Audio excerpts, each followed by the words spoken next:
અમરેલીના થાળી શહેરમાં ઢળતી સાંજે ડિમોલેશનનું ભૂત તોડ્યું। લાઇબ્રેરી ચોકથી વેકરિયાપરા સુધીના માર્ગમાં નડતરરૂપ દબાણોનો સફાયો।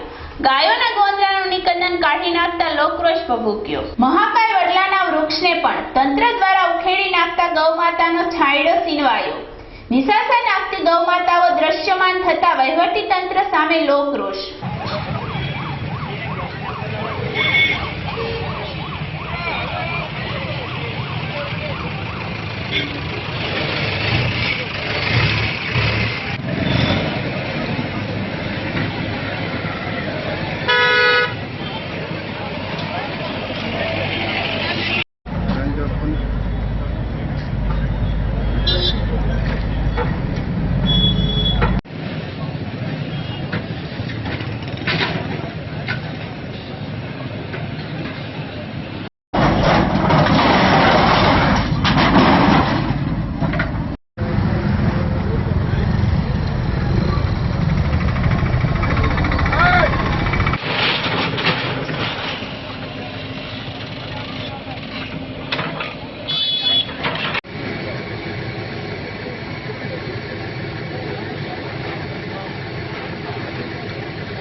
तो पड़ी नहीं जाता तू क्या मटन में पी गयो कहे भरता और नीचे